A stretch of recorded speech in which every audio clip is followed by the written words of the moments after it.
Every time I look down on someone else, what I'm really saying is, at least I'm not like that. And so you're lifting yourself up higher and higher. Spiritual masters have said, that's your problem. Even that is a very subtle ego, which is, oh, look, didn't this happen great for me? That means you still believe you're this. You're not this. You know, one of my most favorite phrases is, my response is my responsibility. If you're being angry, that's on you. Why am I so emotional? Why do I overreact? Why do I overthink? How can I stop overthinking? These are some of the questions that people struggle with. The mind is really a whirlpool of thoughts. It is just drowning in more and more and more thoughts. And have I become emotionless? Do I feel less about people because I get less and less triggered, less and less bothered? You didn't lose someone. They were always meant to go. It's an eventuality. It's a certainty. This was just their time. Because of a lack of self-value, by a lack of self-esteem. And the esteem that they crave from themselves, they're looking for in other people. The saddest thing is when we are looking for that in people that will never truly give it to us. The people that you surround yourself with determines the quality of your life. Are you spending time with the right people? My guest today is someone doing something quite unique.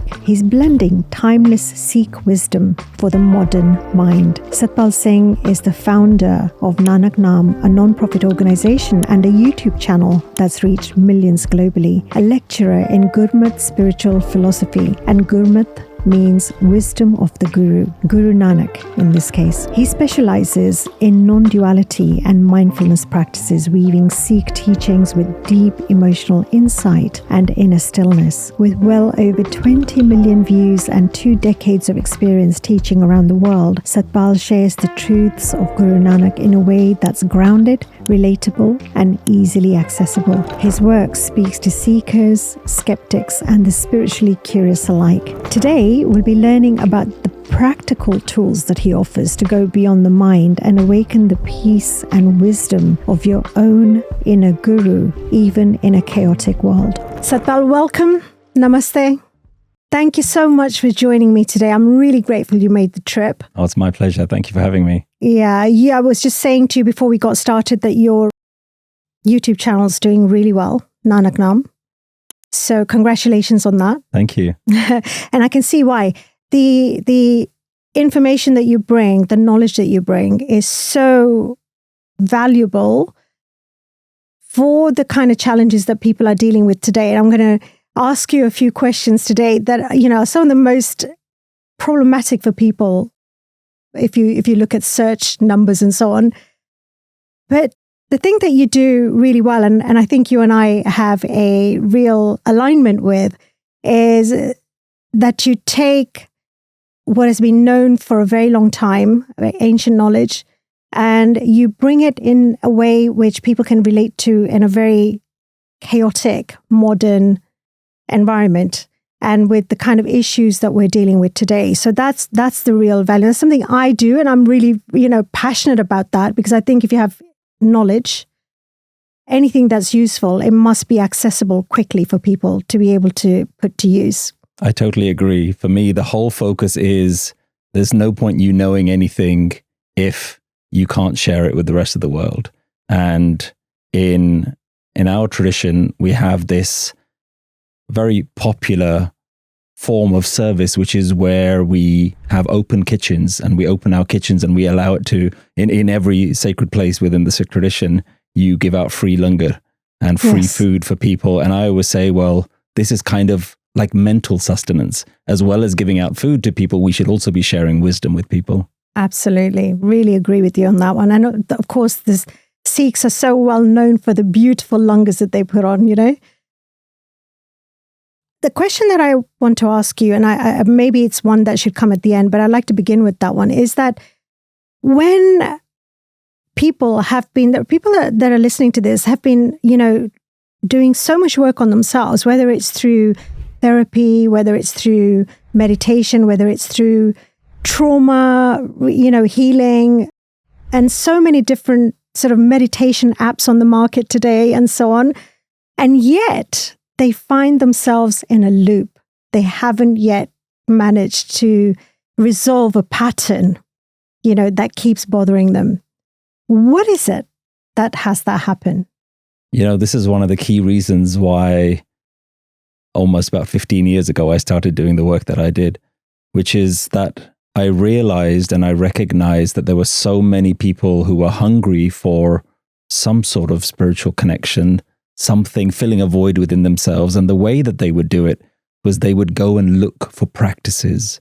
And what I identified was now we have an entire world of meditation apps and yoga studios and mindfulness retreats, but that is being taught without the underlying wisdom. We talked about this being ancient. These things have been taught for thousands of years, but practices were always taught with wisdom. And when people are just learning the practices without the underlying wisdom on the nature of the self, on the mind, who they are, why they think the way they do, that's why they get stuck, because they feel like going to the retreats and doing the weekly yoga, like that's going to solve it. And that's just a complementary part. And I feel like it's almost you're just getting one side of the coin. And why I started the work that I was doing was, what's the wisdom, guys? What's the underlying thing that you need to know, that once you understand that, you almost don't need some of the practices. The practices then just become the add-on. But the underlying wisdom of what is the nature of myself? Who am I? Why do I think the way I do? Why do I feel the way I do? Why do I still feel disconnected in my life? Why do I have these voids in my life?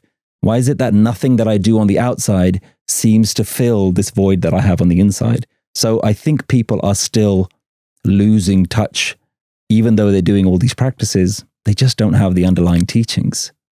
Do you think that's because the knowledge is out there? People are out there who have, like yourself. I mean, that's my work as well, really getting to the core question and having that become something that you are in. And the answer to that being what you're in tune with, what you're listening to becomes your guide in life. But do you think that that's because people want to take shortcuts? Yeah, I think definitely. Who doesn't want to get a result very quickly? When people want to make a lot of money online, the most successful videos and courses that get sold are the get rich quick schemes. Yeah. People want quick answers, and that's very much a case of the world that we're in right now. Nobody wants to go far away when you can Google something and just get the answer straight away to your phone. So I do think that there is that element that people just want shortcuts. But I also think sometimes I try not to blame the world. I try to look at myself and the world that I'm in. And I also think that some of the wisdom has actually got mixed up with religion. And this is where people have been so scarred by religions, or the people claiming to be religious, that they don't want anything to do with it. So it's the idea of throwing the baby out with the bathwater. Exactly. So the wisdom has now gotten lost because people say, well, I'm happy to go to the yoga studio. That looks like a nice secular activity, but I don't want anything that sounds mystical or may even be remotely touching something that could be seen as religious. And so you lose, again, access to the underlying wisdom. And I think, all religions have to go and look in themselves and say, where have we lost touch with the people? And I think you're so spot on there, because if you even look at, for example, what they call Hinduism, there is no actual Hinduism. It wasn't there, until we had people from outside come and mispronounce names of rivers and then, refer to the people of that region as Hindus instead of pronouncing the Sindhu River correctly and so on. But really, I mean, where Guru Nanak was inspired, was from the Sanatan Dharma. It is, in fact, Hinduism is actually Sanatan Dharma. It means the universal knowledge. That's what it is, or the universal way. And so, when you actually step back and we try to get people to look at it from that angle, everything else starts to make sense, because there will always be people who want to ritualize something. Let me not say ritualize, because I think there's so much value for rituals, but who want to put something into a system which then becomes prescription. And that's when it starts to, lose a little bit of its path. I think that's what you're trying to say, isn't it? I think there's definitely room, as you say, for practice, for discipline, for rituals. if we can call them that. I'm not a fan of that word because I think it has its own connotations. Well, it's been maligned. I mean, but actually, we brush our teeth in the morning. We get dressed in them. These are all little rituals that we have in our day that bring structure to our day. And if we were able to do that in other ways that make us feel good about ourselves, that give us the access to connection in a busy world, to an inner essence, I'm all for it. Whatever that might be. Yeah. But where you actually know the value. So you've used a really good example of we brush our teeth every day. The reason we do it is actually it's become habit, but we also know the underlying reason why we're doing it. We know the consequences of what happens if we don't do it. And so I think that's where sometimes people get so lost in tradition and rituals, they don't really know why they're doing it, nor have they really internalized whether there are any consequences, whether we need to continue doing these. Do some of these need to move on? These are some of the kind of the deeper questions, and they become difficult questions to answer. And to be honest, most people are so busy in their lives, they'd rather not answer any of these questions. They get very comfortable in their worlds, in their traditions, in their habits. And what happens is that you get stuck. You get convinced that this is enough. I go to work Monday to Friday, spend time with the family. On the Saturday, on the Sundays, we go to the temples, the gurdwaras, the churches. I do my religious bit, and then I'm back to work on Monday.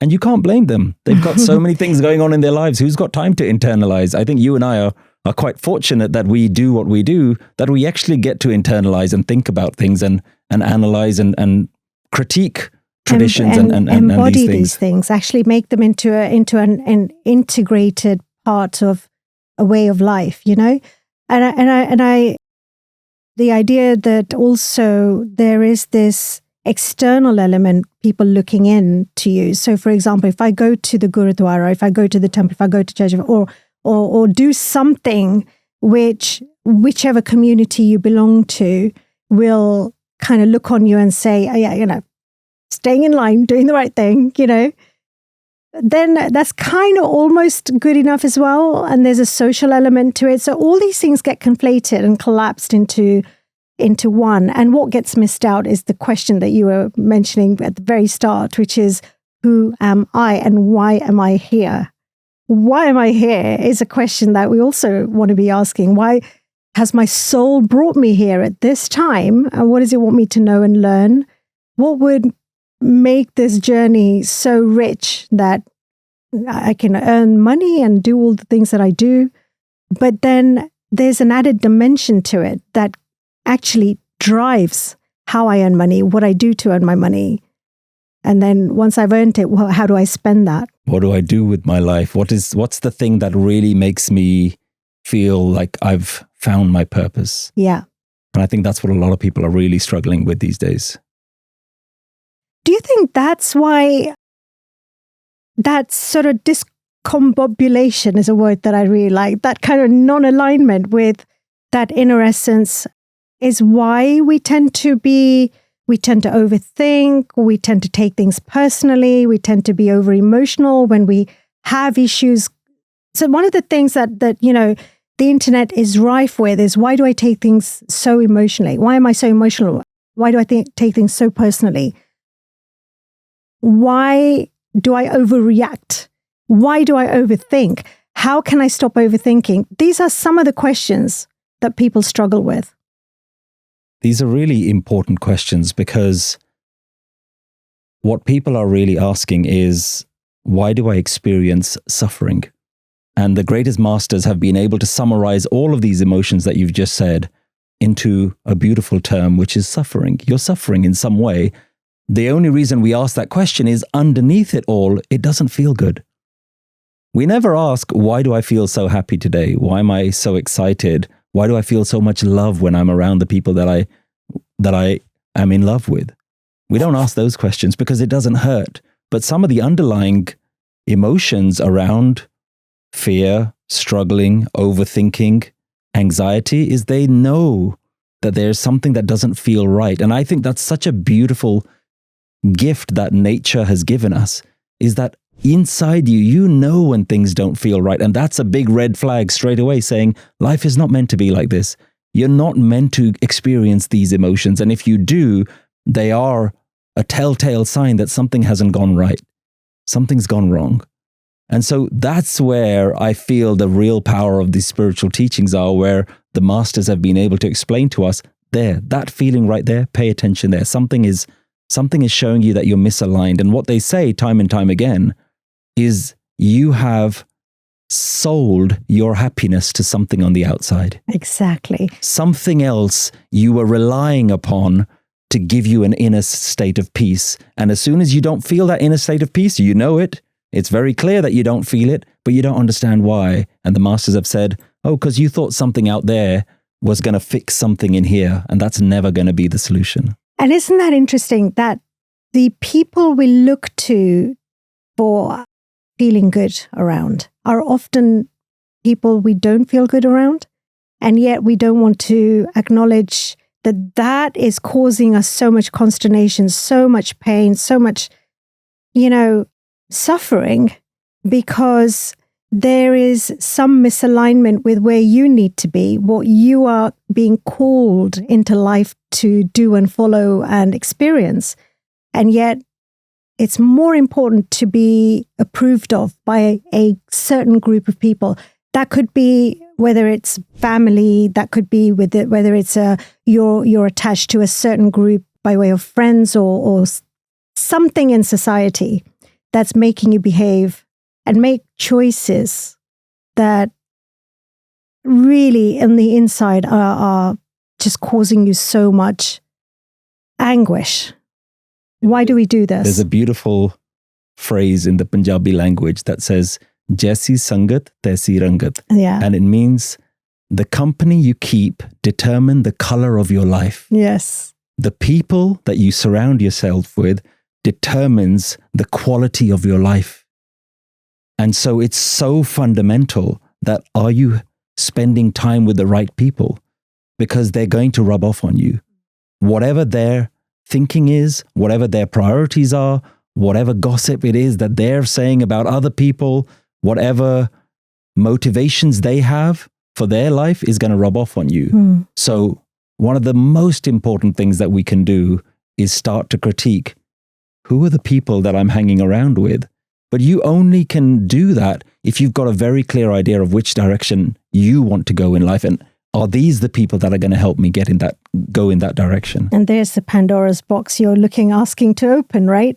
Because if you did that, a whole bunch of things start to come into play. If you ask that question, like, how do I feel around these people? Do I really like the way they behave? I mean, one of the things that I see, especially in our culture, in the different sort of communities that I see, one of the most toxic and the most destructive, self-destructive habits that people have is they get together and then they talk about an individual or a situation or a circumstance, and there's, and they get really riveted by that, and that's how they bond. That's their bonding mechanism. And I see that happening when I see it for myself, when I see that, I don't care what group it is, whether it's in the highest level of society, I just don't go there. I just find that is so self-destructive. A, it makes you feel really awful. Secondly, it takes you away from your path, and what you ought to be, or what I'm committed to at least. But tell me something about that. What have you noticed around this? What are the kind of key things that are self-destructive that we're doing that we could I say easily, okay, let me not say easily, but we could transform? When you look at spiritual teachings, there's the golden rule, and the golden rule is you've got to look at yourself. You have to know yourself. And part of recognizing yourself is recognizing, when does my sense of self, my self-importance, feel like it's being elevated? And you mentioned how people get together and they're gossiping and they're bringing someone else down. And one of the interesting things about criticizing someone else, when you critique yourself, is you realize every time I look down on someone else, what I'm really saying is, at least I'm not like that. And so you're lifting yourself up higher and inflating your own sense of self-importance. And again, spiritual masters have said, that's your problem. Every time you inflate your self-importance, that's where you're going to feel worse and worse eventually. Because self-importance separates you from your sense of connection. Ultimate spiritual wisdom is just we are all connected. We're all part of a much bigger oneness. But you won't know that because you're only interested in improving your self-image, showing other people how great you are, improving your finances, your family life, your reputation, and it all becomes about me, me, me. And in fact, this is the society that we are now in. Society actively encourages self-importance. You have to be number one. And it's at odds with some of the spiritual teachings. And these things aren't just spiritual teachings for no reason.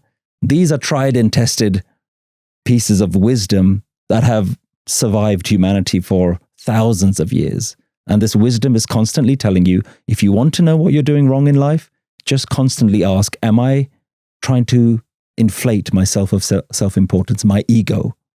As soon as you're able to recognize your ego, you say, oh, I've caught myself again doing it. And often, I think self-importance is definitely one of them. There are some people that do it for that reason. Other people do it because of a lack of that, because of a lack of self-value, by a lack of self-esteem. And the esteem that they crave from themselves, they're looking for in other people. And often, where I think, for me, the saddest thing is when we are looking for that in people that will never truly give it to us. You know, it's not that we can't feed off each other. Of course we can. That's the whole point of getting together with each other. But the healthy relationships can do that. The less healthier ones don't do that. And then there are just some are just downright pure toxic that actually keep you nailed to the floor, because the more you do it, the more you find yourself in the need for continuing that pattern, because now there's a stuckness to that. There's a groove. That's what we call sanskars, you know, the kind of the deep imprints, simply because we're practicing a behavior over and over and over again, that it becomes our second nature. And we say, oh, that's my personality, or that's my bad luck, or that's my bad karma. No, it's really just practice behaviors that become self-perpetuating after a while, because it's it's a reflex. It's ingrained. It becomes a reflex, and then you say, I can't help myself. And then it becomes a lot harder to then, you know, get hold of that and do something about it. Whereas if you were to catch yourself in the act, it's like, oh gosh, I'm gossiping now. You know, there are certain rules I have. I personally put rules in place when I'm in a relationship with somebody. Is like whether it's a friendship or whatever. Like, I don't gossip to me about other people. I really don't want to know. If there is something that has happened as a personal experience for them, and we talk about that experience, that's a whole other ballgame, and that involves a third person. That's a different matter. But to say, did you see her social media, or did you do that, or did you do that? You know, that kind of thing, or did you see what she wore, or whatever those things are. It's like these are small things in a sort of a petty things, and yeah, I feel they can really stop you from being connected and really be a hamper to your happiness. They get in the way of your happiness. It's so important that when we notice other people doing this, that we don't fall into a sense of judgment as well. Because if we've, through whatever spiritual wisdom, practice, teachings we've learned, if we've found a way to escape that, then that's so much grace that's been given to you in your life. And it's very important that when we see other people who are not yet able to recognize their own behaviors, that we don't judge them, we don't look down upon them, because that again becomes another subtle way that we are self-aggrandizing. I was going to avoid that word because I always get stuck on that as well. It feels appropriate though. Absolutely. Yeah. And I think the point we're making is that there are certain behaviors that sabotage our happiness. That's the point. These are the types of behaviors that really sabotage happiness. So do you want to give me like what you've seen around, you know, in your practice, in your teaching? What are the kind of, say, the worst of those? Like, you know, what people tend to do and perhaps be unconscious about that sabotages their happiness? I think in certainly the tradition of Guru Nanak, the number one thing is always that you have fallen in love with Maya, fallen in love with the illusion that this is where happiness lies. Yes.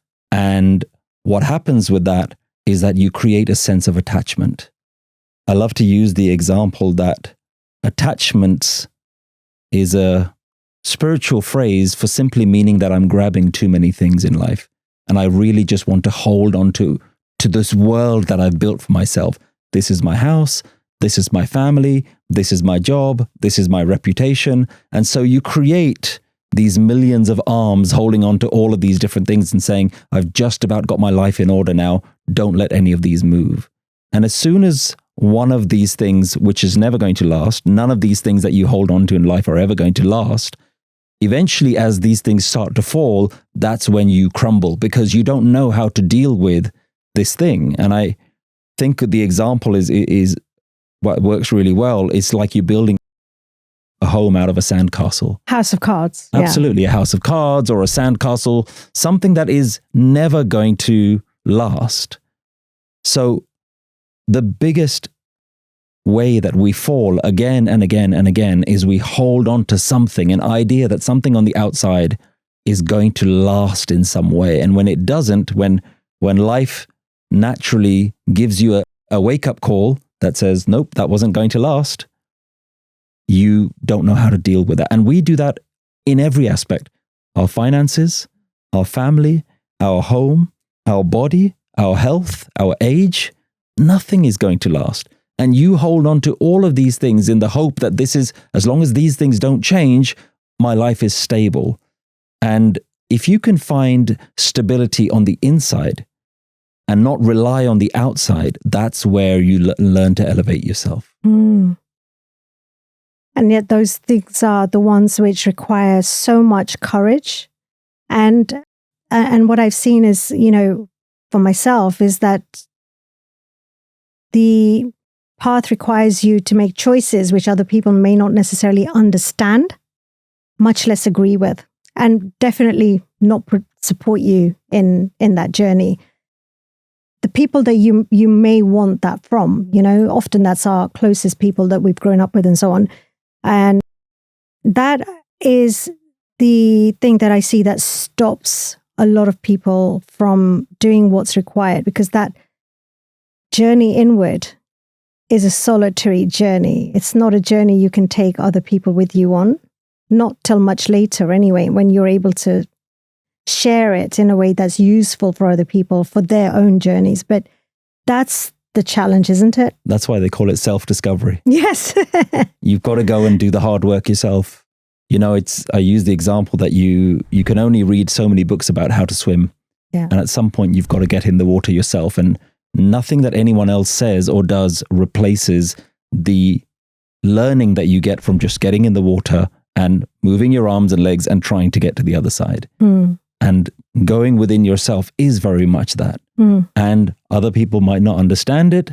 They may not even know what you're doing, and sometimes people are quite genuine and they think, have you joined a cult or something? What's wrong with you? But you've got to give them time. It's just not their time. They don't know. They haven't got to that place where life has now brought them to that realization that this is the most important thing. So nothing replaces that self-discovery. You spending time within yourself, close your eyes, sit with yourself, observe your mind. What's going on? Why do I think the way I do? Why am I not able to just sit and be comfortable with myself for a few minutes? People struggle so much just to sit in meditation because all these feelings and thoughts that you've suppressed, they start coming out, and the people don't want to deal with that.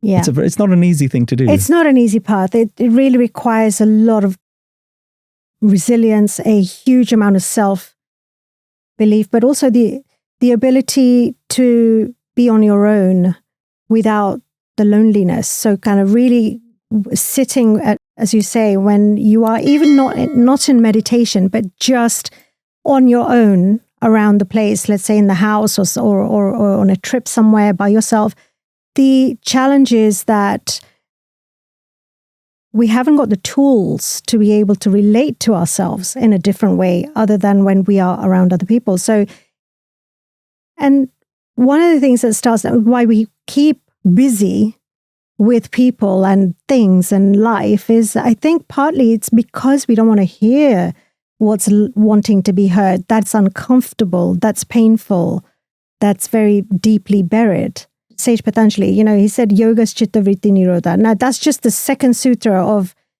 a can't remember exactly how many, but it's like a 97 or something.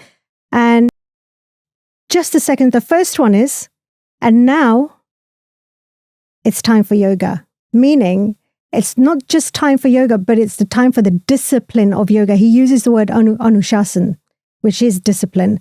Now for the discipline of yoga. And the second sutra is Yoga's Chitta Vritti Nirodha. It means that to make that connection, to go beyond, in order to connect with that inner being, the higher being, you need to calm the vrittis, the mental noise, the all the blah, blah, blah.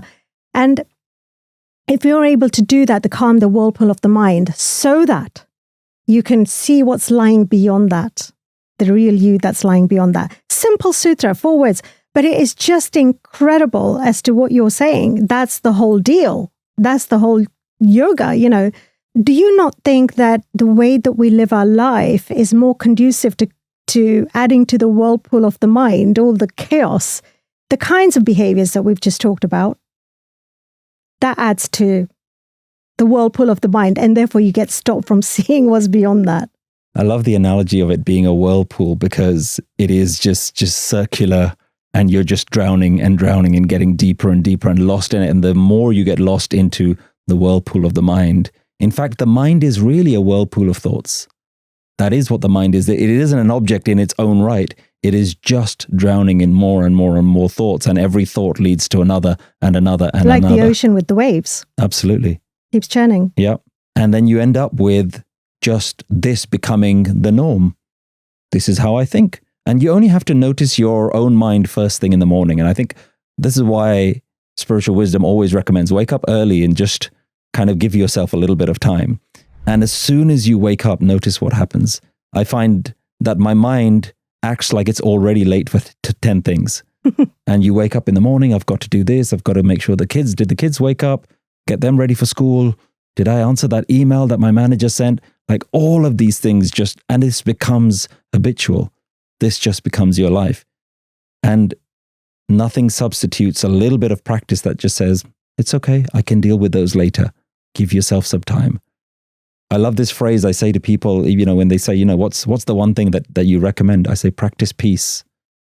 Practice it, spending some time. And I don't think people understand how simple yet how fundamental that is. It's just practice being at peace with yourself. And as soon as you sit with yourself, notice this whirlpool of thoughts and then say, I don't have to deal with that right now. Can I be at peace even though I've got 50 things to do?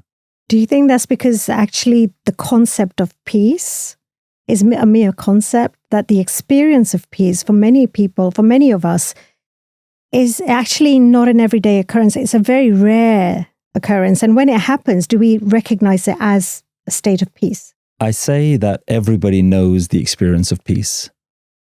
And when people say, I don't know how to meditate, I don't know how to do this or that, I always say, when you go to the beach and you're sunbathing, how much effort are you doing in sunbathing? Mm. And people think, I'm not really doing any effort. In fact, I'm doing nothing. I just sit there and I do nothing. I said, there you go. You already know how to do that. You already know the experience of just lying there and saying, I don't have to do something. And one of the difficulties when people are starting meditation is that it becomes another thing that needs to be done. Yeah. And you're secretly looking at the clock thinking, I've only got 15 minutes or 5 minutes. I need to achieve a state of peace or nirvana. And that becomes another form of agitation for you. And so people very quickly get put off by it because they don't have the teachings. They don't have someone to guide them around these things. So peace really is something that is innate to you. It's not something you have to create. It's when you let go of everything else, peace is there. And that's why I say, when you look up at a starry night and that just moment of stillness, that thing that takes your breath away for a moment, that's peace. You know it. It's already there.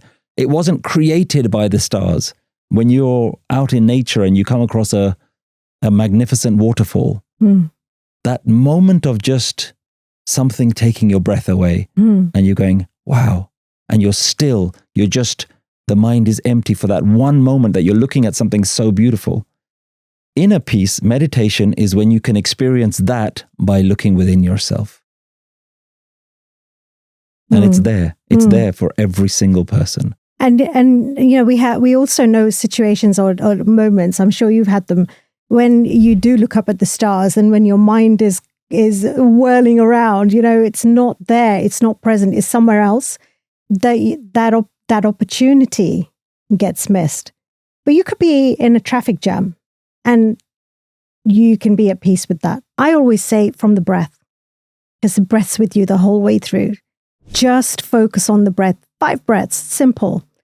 Don't want you to do anything fancy. Just connect, just get present to the breath. And then slightly deeper breathing. Inhale, slow it down, smooth it down. Just 5 breaths. That's, for me, the access to getting to that state where, you know, you'd be able to accept this is what's going on right now. It's chaotic today. It's fine. It's chaotic. I accept, you know, if there's a state of acceptance, that then instantly drops you into being peaceful about it. It's like, okay, it's how it is. All right, we'll get there. Is there a place in the world you can't be at peace with yourself in reality? Peace is with you like your arms and your legs. They're always there. Whether you are able to tap into it or not, whether you can be present and be aware with it or not, like your breath, it's always there. This is why breath is such an important way to just go back into your sense of calm and peace. And again, we know this. We know that when you are stressed and you're panicking about something, your breath becomes more shallow. You start breathing faster. So a faster mind leads to a faster pace of breath. Well, then the opposite is also true. Slow your breathing down and slow your mind down. And it's just something you'll notice every single person has this ability. And you can be at peace in a traffic jam, in the middle of a crowded street. You can be at peace.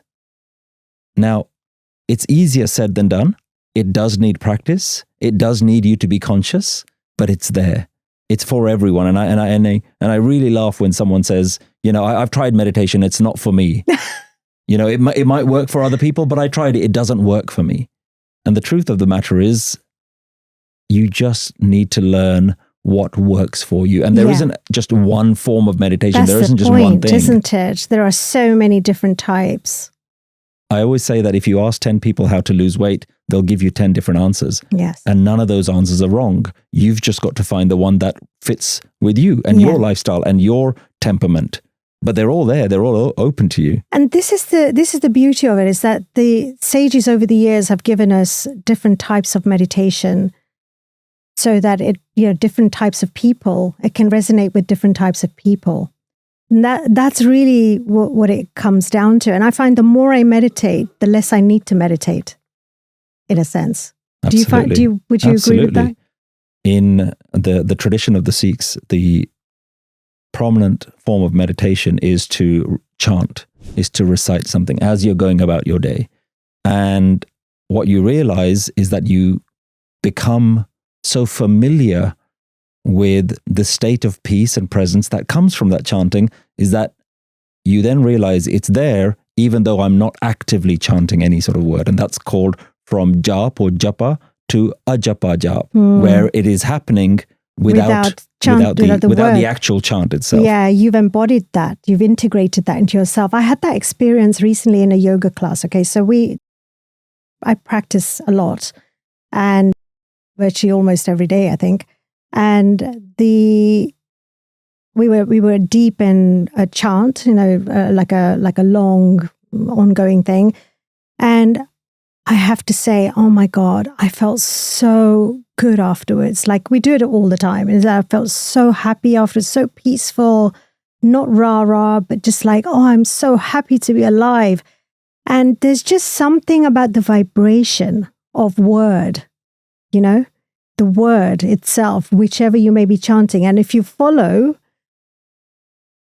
a mantra or a word or a chant that has been given from the ages, there is so much power to that a non-believer, you don't need to believe in it. You just need to be in its presence.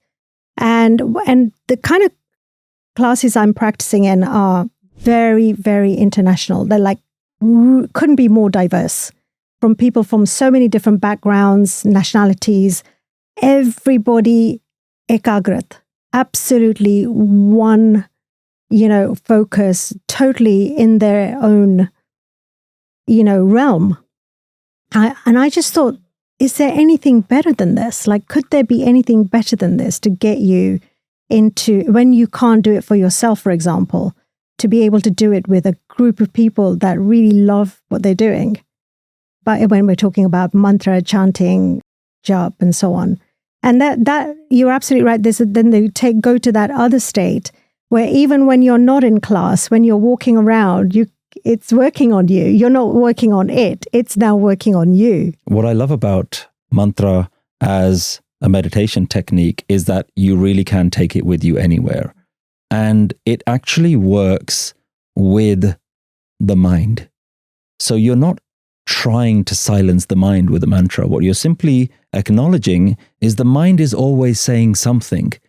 And usually what the mind is saying is stressing you out.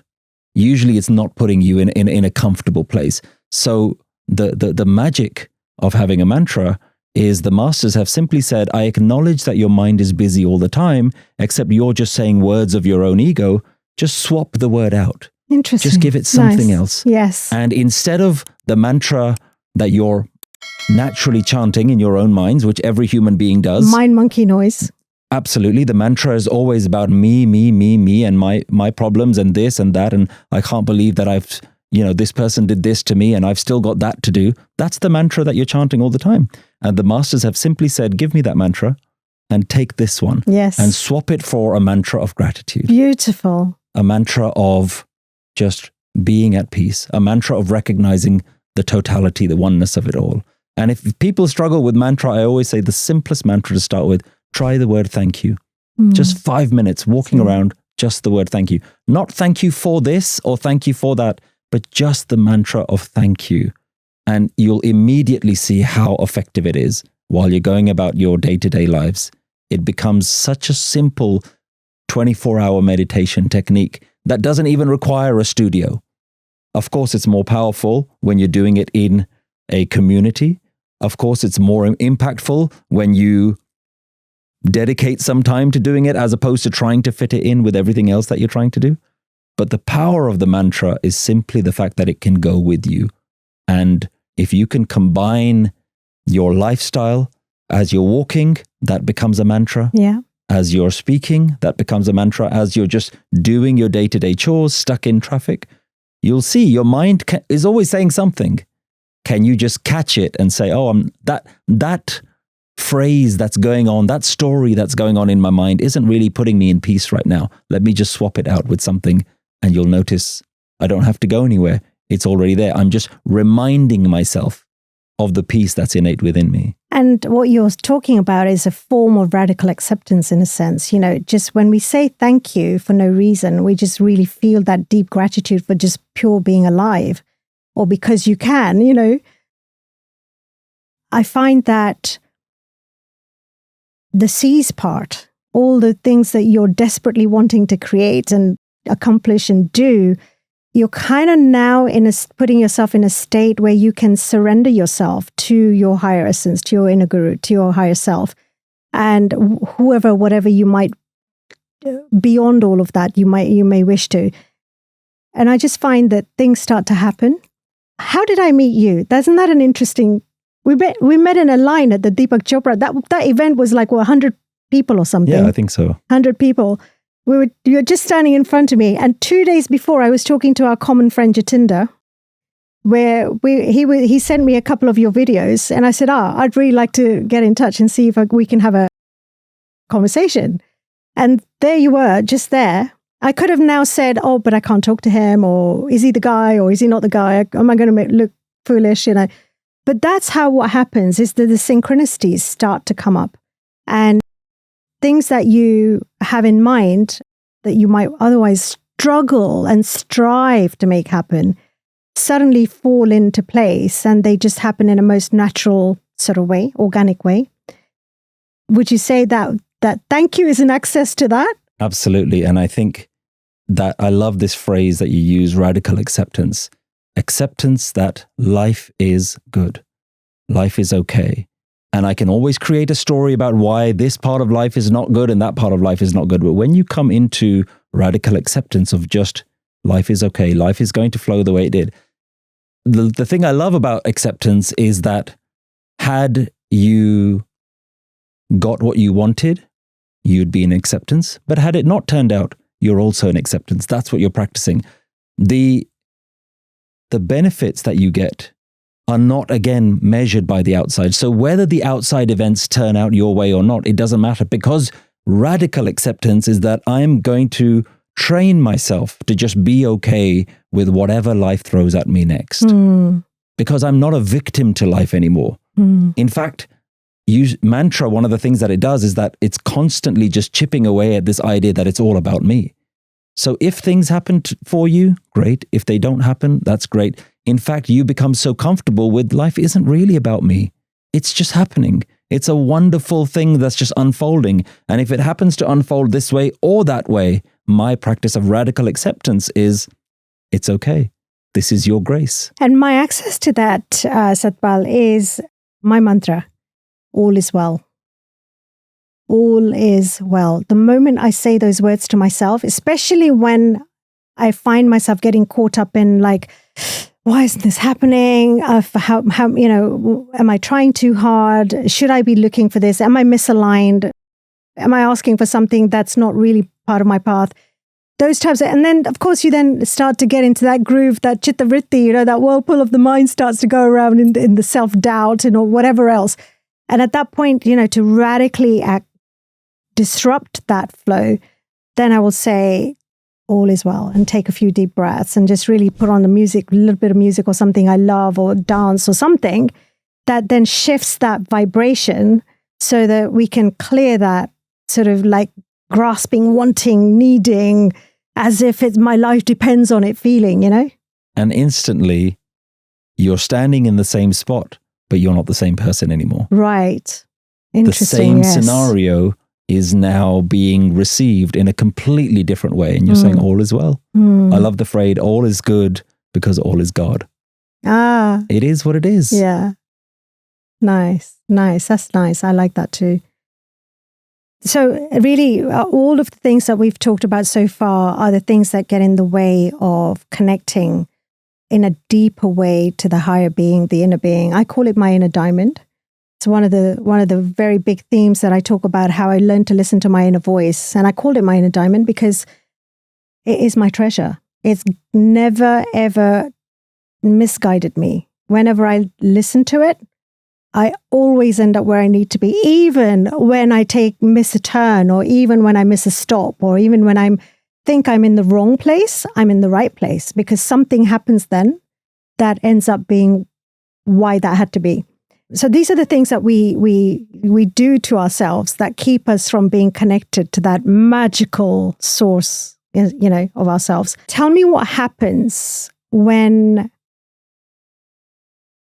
you are aligned. Talk to me about some of your personal experiences. What kinds of revelations, realizations, synchronicities, manifestations have come about for you as a result? See, in the tradition of Guru Nanak, which I follow, the number one thing that we are taught is to be constantly aware of your ego, your sense that something is about you or for you. And the way that the mantra tradition of Guru Nanak combats that is, rather than talking about yourself or acknowledging yourself in any way, it becomes about the greater self. And we are taught that this isn't you. This body, this life that you've created for yourself, this isn't you. You are part of something much greater. And once I recognize that this body isn't me, it really doesn't matter that I get anything, that I'm aligned with anything, that I manifest anything, because even that is a very subtle ego, which is, oh, look, didn't this happen great for me? That means you still believe you're this. You're not this. This has nothing to do with you. You had no say in the body that you came into. You had no say how tall it was going to be, whether it was going to be male or female. It's not about you. Life isn't about you. Life is. It is about something far greater than you and me. And so I couldn't even answer the question, what did you gain from it? Because for me, the entire tradition, the entire point of it is not to gain anything, is to learn to lose with grace. Every single day I'm losing. I'm losing a little bit more of that just sense of me, me, me. I'm losing it. I'm letting go of it. And I know that if I start to think not about what I've gained, but what I lose, eventually this is a losing game. Life is a losing game. Yeah. You're losing more and more days, more and more breaths, more and more members of your family. Every single thing is going to go. Can you lose with grace? So I honestly don't even focus on what I gain in life, because I'm very acutely aware that if I see it as, oh, look, life is turning my way, or this has happened, or I've manifested this or that it somehow, there's still a subtle sense of, isn't it about me again? About the small me? And the beautiful analogy that these traditions teach us is, when are you going to realize that you're the ocean? You are the thing itself. You're not the wave. So who cares what happens to the wave? The only thing that you need to care about is, does the wave go back into the ocean? Does it recognize the ocean? Once you're the ocean self, it makes no difference what happens to the single wave. The wave is going to go. It's not important. Let it go. Let that all go. Be in constant awareness of the ocean itself. And that's genuinely how I've learned to not focus on me or what I'm gaining in my life. Beautiful. So how would you say to reconcile with living in the material world? Because these are real, there's a real reality. There's a reality, I say.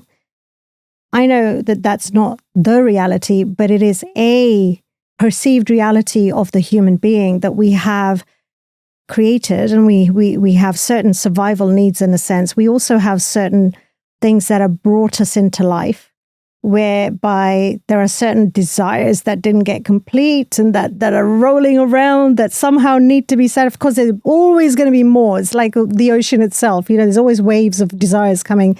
So until we get to that stage where you really genuinely don't want anything, because I think probably you may arrive at a state in your life then that you may not stay here very long after that because you have no reason to stay.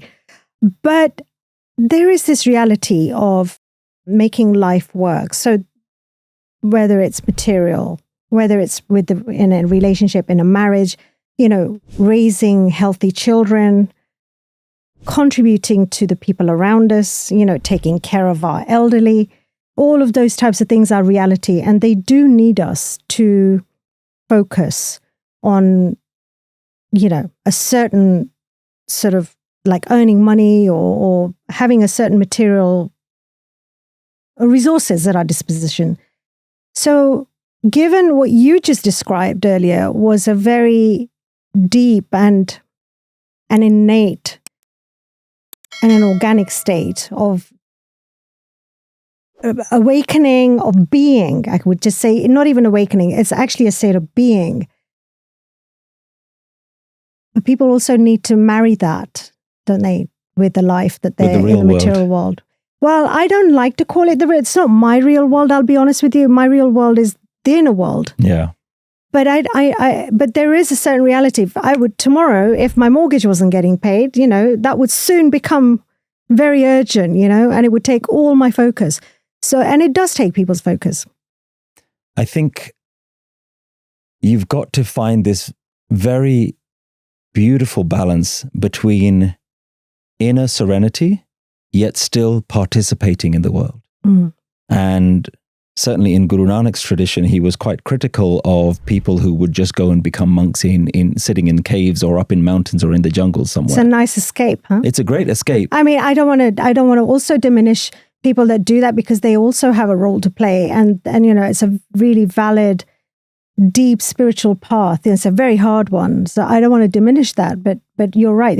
And people say, the gurus have said, live a householder's life, and develop your spiritual core. The teachings are that live like a monk on the inside, but still participate in the world. And the reason is that whatever spiritual state you think you're at is really tested when you actually have to participate in the world, when you have to pay your bills, when you've got a job, when you've got kids. That's a completely different way to test whether you've understood and whether you've been able to practice when it's the real world around you, when all the circumstances, and you only, like you said, you only have to deal with one financial difficulty or a health scare or something, and then you start to see all of the things have I practiced, am I able to apply them? And we can't just run away from our responsibilities. You have to participate. You have to look after your body. If nothing else, you've got to look after your body. So that requires you to get up and do something, to bathe, to feed yourself. And we don't live as solitary animals. We also live in communities. So then you've got to look after the people around you. And so it becomes a very interesting game that, can I continue to be spiritual, practice my peace, but still engage in the world in some way? And it's not an easy thing to do at all. In fact, it becomes one of the most challenging things, that you start your day thinking, today, this is the day, this is the one where I'm going to have a really beautiful day. And then after about 5 minutes, you get out of your bed and someone says, oh, the boiler's broken again, or this is happening, or that's happening. And then you lose yourself in that. And I think that's where you've got to try and find a way to keep this higher wisdom going. And the only way that I found, for me anyway, has been this practice of just keeping a mantra going throughout all of the things that you're doing. And I love this mantra, all is good, all is well. Keep that going. All is well. All is well. And even as you're going about the difficult things, you can just find a state of detachment. I don't describe anything that I'm doing as some sort of higher related self. It's like just detachment, letting go, letting go, letting go. It's okay. All is well. But still participating, still struggling, still paying the bills, still getting you're looking after your family and fulfilling your duties. So being in the world and not of it. Yeah. Absolutely. Now, that talking about detachment and letting go gracefully, which I really love that phrase that you used earlier, letting go gracefully.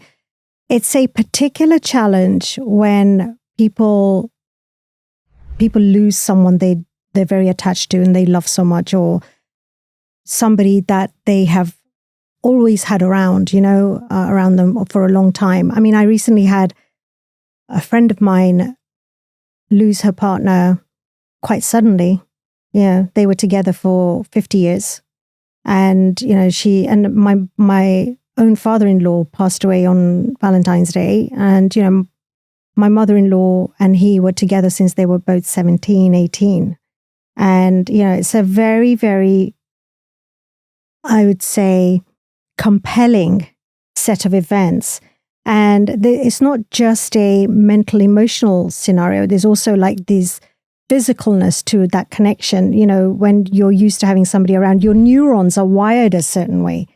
So can we talk a little bit about, for people that are in a situation having lost somebody, they're grieving. A friend of mine recently lost her mom, and again, in very sort of traumatic scenarios, So what would you like to say by way of guidance, by way of practical access to being able to deal with that a little bit more easily? Grief is one of those really difficult challenges that we face. And it's really hard when you've not learnt how to prepare for these eventualities. You know, I try to think about even some of the ways that we use language. If you've lost your phone or you've lost your keys, even in the language, what we're really saying is, this was mine and I never meant to lose it. It was meant to stay with me. And what wisdom teaches us is not to use that kind of language. You didn't lose someone. They were always meant to go. It's an eventuality. It's a certainty. This was just their time. So what I try to do with people who are going through grief is simply allow them to just change some of their language, little subtle changes, because that changes the story, the narrative that you're using in your head. The narrative is, if I lost them, it meant they weren't meant to go at this time. And the simple change there is, they were meant to go. Now the question is, how long do I need to accept this? It really does come down to how long is it going to take you to come to terms with the reality of this moment. And the way that we do that through spiritual practice is going back to the same thing that we've done before. All is well. All is well. But it's very difficult to give this advice to someone who's never been exposed to these teachings. Very difficult. And not only that, but I find when I coach people on the topic of grief, where it's not only about losing that person per se, it's about all of the incompletions around that person. It's about all of the incompletions around other people around that person with you. And so there's, it seems to be like a perfect storm to bring up, trigger memories, unspoken, things that were unspoken, things that were said, that were harsh, that were hurtful, and that were never actually resolved in some shape or form. And not just with the person that's just gone. Sometimes it's just with that person, but other times it's also about what they didn't say and didn't teach you, didn't do this, didn't do that. Why? Yeah, there's a range of things that everything starts to come up in those moments. So what have you seen around that, and how do we start to make sense of what actually is happening when somebody passes away? You bring up a really interesting point, that it starts to bring questions. Why did this happen? Why did it happen now? Why did it happen to me? Why did it happen to them?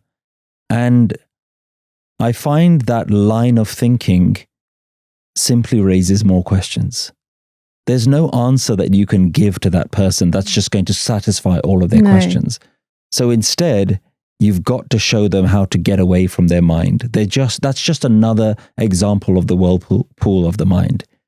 And you're never going to get a resolution to those. So you've got to just bring people out of that and say, okay, keep those questions, but for now, we're not going to talk about them. For now, let's go back into breathing. Let's go for a walk. Let's go out into nature. And you've just got to bring them back into that practice of peace, whatever way it is. Because who cares what the answer is? The event is the same. It's happened now. Yeah. But whether you come up with one answer, or you go to a priest or a pundit or a psychic, they're all going to give you their all different answers. Somebody's going to tell you it's because of your past life. Someone's going to tell you they've not gone. You can still connect with them. They're going to tell you all these different things. The reality of the moment is, they used to be here. They're no longer here. Can I just be in alignment with the reality of this moment, rather than my mind going into some fantasy, some other line of questioning, some other expectation that I've created, some frustration with the world? Why do this to me? The reality is the reality. The reality is now. And peace is simply just bringing people in to say, in this moment now, can you be in alignment? Can you be okay with now as it is? Not how you want it to be, or how you thought it should be, or how you felt your life should have turned out. That sense of entitlement. No, now. Life is now. Reality is now. Are you here, or are you lost somewhere else? And also walk with the loss. Walk with the feelings of loss, the sadness, the disappointments, the anger, whatever it might bring up for people. Sometimes it's all three at the same time, that's you're absolutely right. These are all I see these more and more as skills that we have to learn in how we deal with the thoughts that come up, with the feelings that come up, even our own perceptions of how we catch ourselves thinking about something or somebody. You know, these are all little skills of self-awareness, and that, you know, once we can integrate those into our everyday thinking, then suddenly things become a bit easier to be able to let go of. And I kind of sometimes feel on the path, I sometimes feel as if, have I become less emotional? Have I become emotionless? Have I, you know, do I feel less about people because I get less and less triggered, less and less bothered? And where even as little as 2 years ago, I might have thought, well, I'm really shocked by what they said. How can they do that? Yeah, and the more I feel life gives me shocking, unexpected, sort of predictable things that I honestly didn't think I would ever see in my lifetime from somebody, the more it does that, the more it gives me the ability to just get like the absurdity of life itself, you know, in a sense, and be able to just say, it is what it is. Don't try and make sense of it unless you really enjoy that, you know, that crocheting, that drama, and, you know, getting hooked on all these things and so on. Don't bother with that. Just, as you said, go and do the thing that brings you the most amount of peace, because you're never going to fix people. You're never going to make sense of why they do what they do. And the only thing you can do is decide how you're going to react to that. I always like to think that if you ever learnt swimming, you always start at the shallow end of the pool. You don't start learning how to swim by just being thrown in the deep end. And that to me is about how you practice. How do you get to the state that you've just talked about is actually first you catch yourself on the smallest things. Like you're preparing a meal and you open the cupboard and this one ingredient is not there. Tiny, something small, insignificant. Now you can make a big deal out of it, or you can catch yourself and say, oh, that was, you know, last year that would have frustrated me. But right now I'm learning to practice with these tiny little things, or a light bulb has gone, or whatever it is, the tiniest, smallest little thing, catch yourself and practice. Can I be okay with that? Because that's not what we've been taught. That's not what we see around us. That's not the influence that we've had with people around us. We weren't necessarily taught these things in school. We weren't taught these things by our parents. So we learn behaviors right from childhood by watching how other people react to the smallest things. And this is going back to this point that you made right at the beginning around, are you hanging around with the right people? Because the right people will show you that even in these small scenarios, you can learn to let go. And then as you get more comfortable in doing that, even the big scenarios, even the big, most unexpected things can happen, but you've practiced your way up to the deeper end of the pool. You now know how to deal with these things. And people think you're being emotionless or you're being just cold, stoic and cold, but you're not. You're saying, no, I've learned to prioritize my peace over everything else. And that doesn't make me stone-hearted. And at the same time, be compassionate, you know, to those that really need that. Those are open to it. Because again, compassion is one of those things that one realizes that, you know, if all of these things that we talk about that are incredible qualities that we can share with other people, they're only as good as their ability to receive it. And if you try to give something to somebody that isn't ready for it or doesn't think they want it, or they don't want it from you, but they might want it from somebody else, you know, these are all the kind of, this is the way the self-awareness brings you into discernment, wouldn't you say? To kind of be able to discern, should I, shouldn't I? Whereas in the past, you might have just gone ahead and, you know, done the right thing or however you may frame it. And yet it had the opposite effect. It didn't have the intended effect, you know. Discernment is such a critical word because it's about just being able to make these little micro decisions. Am I going to let me drown again? Or am I going to stay afloat? Is this tiny little thing going to suck my energy away? Is it going to bring my peace down? Am I just going to go back into my old habits? And sometimes it's very difficult because that's just what we've been trained to just constantly react. And what I love about meditation is that you now choose, how do I respond to this moment? You know, one of my most favorite phrases is, my response is my responsibility. Yes. No one else can make me decide. So if you're being angry, that's on you. You're deciding to be angry. And we don't think like that. We think, no, I'm angry because of what he did. No, he did something, but the anger is coming from you. You're choosing the frustration. You're choosing to be in this mental drama and this mental chaos. There's always that little bit of distance between the event and how you respond to that event. So for me, one of the things I learn again and again, I try to practice, my response is my responsibility. Love that. My response is my responsibility. Love that. Now, when it comes to, as you were speaking, there was something that was sort of starting to become very much in the forefront in terms of how you are perceived. The more you grow, the more, as we said, you become more dispassionate, as in less faltu emotions, the fake, the emotions that are just like the whirlpool of the mind kind of emotions. They drag you around like a fish on a hook, I say. And it does occur to me that when we're talking about ego, and we obviously work towards coming from a deeper purpose, a deeper context, not always about yourself, but we do live in a world, I have noticed this so much, is that the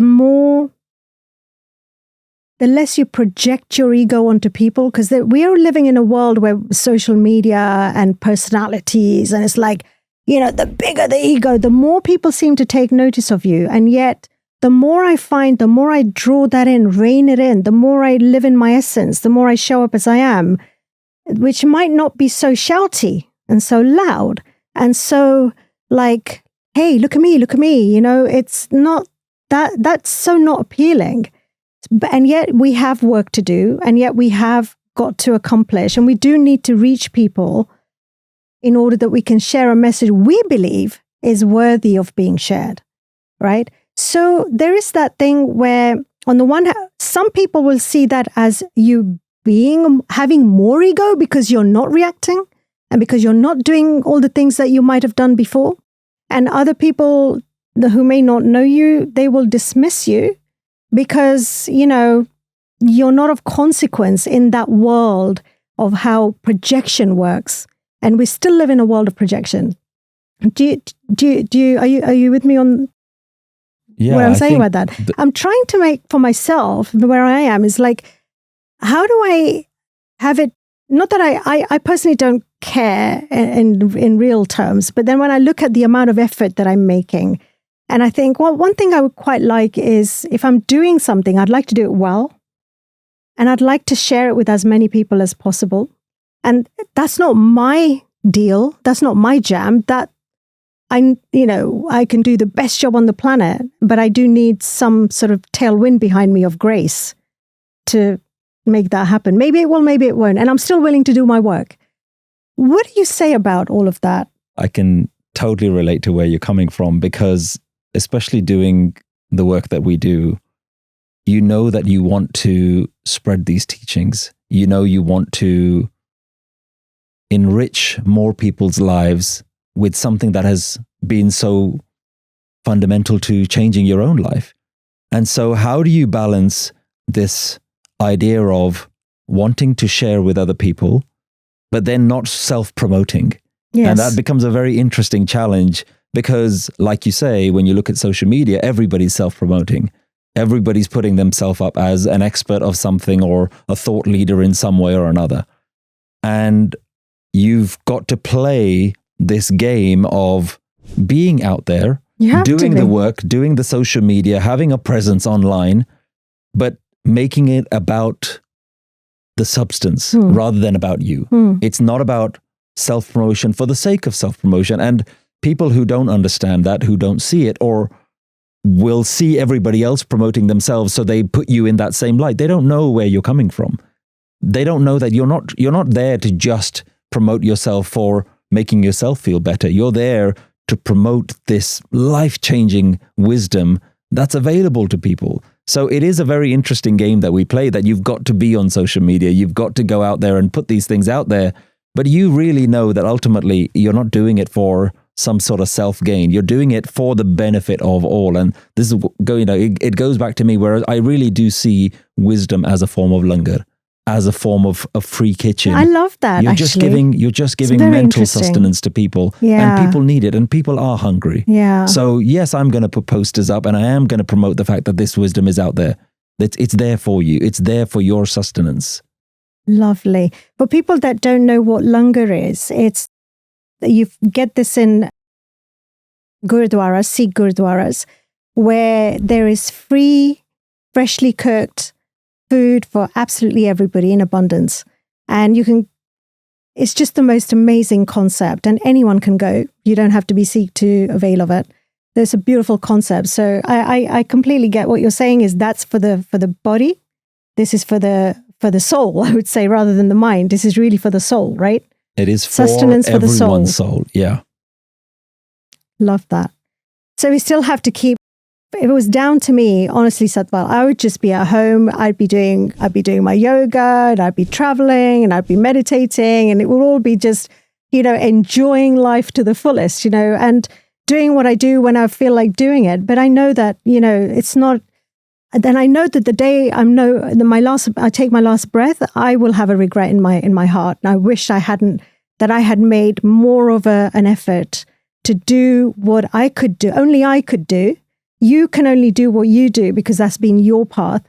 And so, that's kind of like the dichotomy that we're trying to marry as people who have a particular, I don't even think it's a message, it's an experience that when shared can truly, truly transform somebody's life without too much effort. For me, the way I try to do it is I try to put myself in the mindset that I am simply just a vessel for life to promote these teachings through me.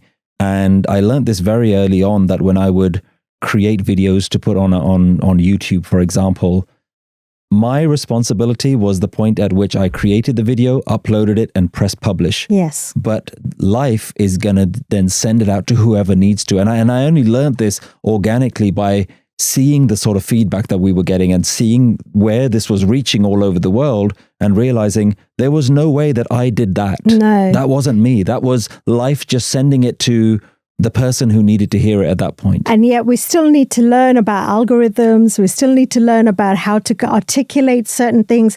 Because again, we need to distinguish between, the ocean of information out there and the specific drop that you're putting into that ocean, so that people who resonate with that, who need that drop, can come and get that, So it's a really fine balance. And I have to, just knowing all of that, then just do your work. It's like we say, Krishna said, your job is to do your karma, and my job is to determine the rest, So we do need to surrender to having done what we do, to make sure it's the best thing there that we can do, is that our very best, and then let it go, and then see what happens. I think that's one of the most impactful and profound teachings from the Bhagavad Gita, is Krishna just saying, you have to fight the battle, but you're not responsible for the outcome. Absolutely. And I think on that note, a lot's been said today. I feel that, will really be of value to whoever is watching this. And if they've made it till this far, I mean, I can't imagine that they haven't walked away with at least 10 different accesses to, to doing something with their life that they might be struggling with today, and to what I say, suffering is only optional, getting rid of the suffering.